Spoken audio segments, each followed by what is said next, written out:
Namo Bapak Ibu, Saudara-saudari semuanya, kembali dalam pembelajaran kita di Imam Mengajar. Hari ini kita akan kembali membaca, mempelajari dan memahami dari Katekismus Gereja Katolik, khususnya artikel 1402 sampai 1405 yang bertemakan jaminan kemuliaan yang akan datang, yakni Ekaristi.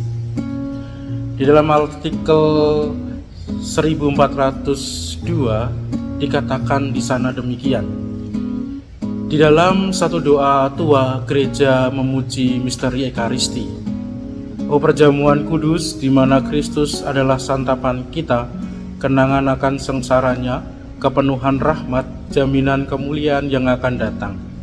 Karena Ekaristi adalah upacara peringatan Paskah Tuhan, dan karena kita, oleh keikutsertaan kita pada altar, dipenuhi dengan semua rahmat dan berkat surgawi.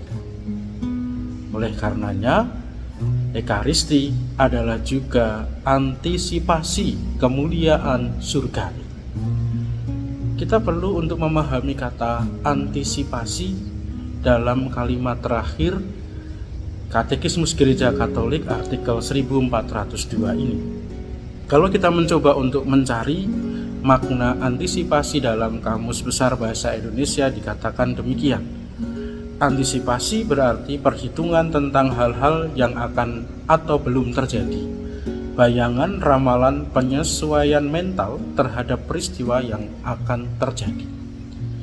Maka di sini ditegaskan bahwa gereja, yakni kumpulan orang-orang yang beriman kepada Kristus, dan lebih spesifik saya dan Anda, percaya, yakin dan mengimani bahwa masa depan kita besok di surga.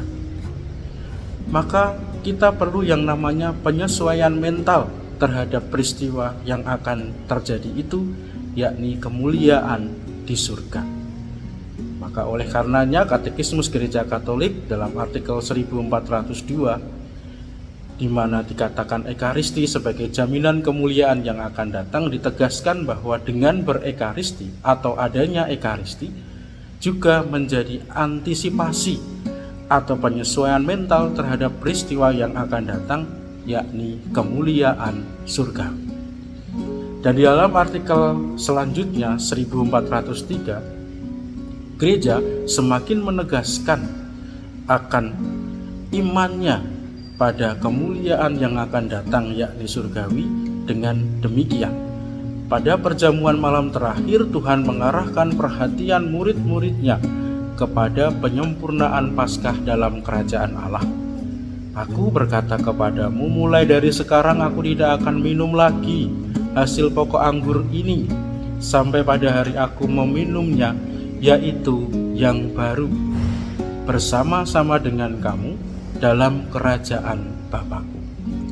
Ini adalah perkataan Kristus sendiri yang ditunjukkan kepada para murid waktu itu dan kita semua murid di zaman sekarang.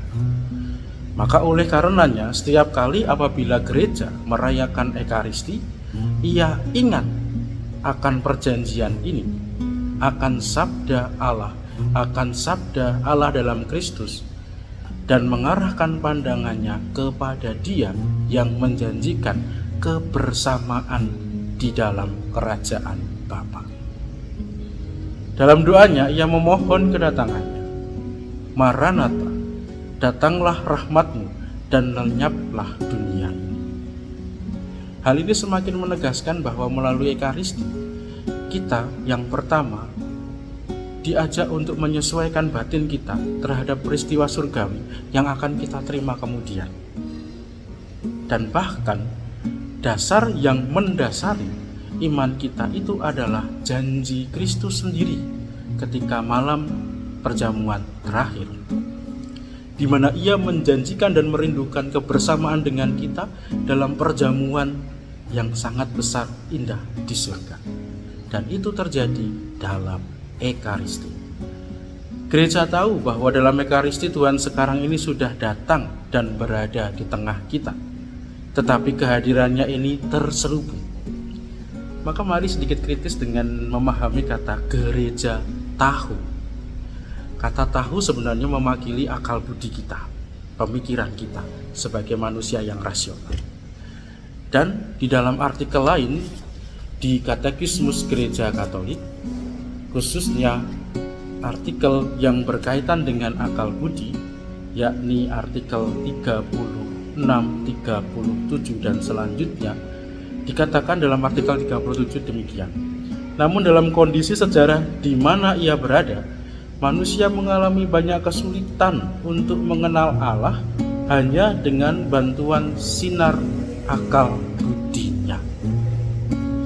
Maka Bapak Ibu Saudara-saudari, akal budi kita membantu, tetapi akal budi kita terbatas untuk memahami yang tak terbatas. Oleh karena itu kita perlu yang namanya kehendak. Maka akal budi ditambah dengan kehendak menjadi ketaatan iman, seperti yang dikatakan dan tertulis dalam Dei Verbum artikel 5. Kepada Allah yang menyampaikan wahyu manusia wajib menyatakan ketaatan iman. Apa itu ketaatan iman? Demikianlah manusia dengan bebas menyerahkan diri seutuhnya kepada Allah dengan mempersembahkan kepatuhan akal budi serta kehendak yang sepenuhnya kepada Allah yang mewahyukan. Maka kerajaan surga yang adalah janji Kristus itu merupakan perwahyuan Allah, kehendak Allah untuk menyelamatkan Anda semua. Dan perwahyuan ini harus ditanggapi dengan iman. Atau secara tegas Dei Verbum mengatakan ketaatan iman yang disitir dari Roma 16:26. Ketaatan iman berarti kepatuhan akal budi serta kehendak yang sepenuhnya kepada Allah yang menjanjikan kerajaan surga.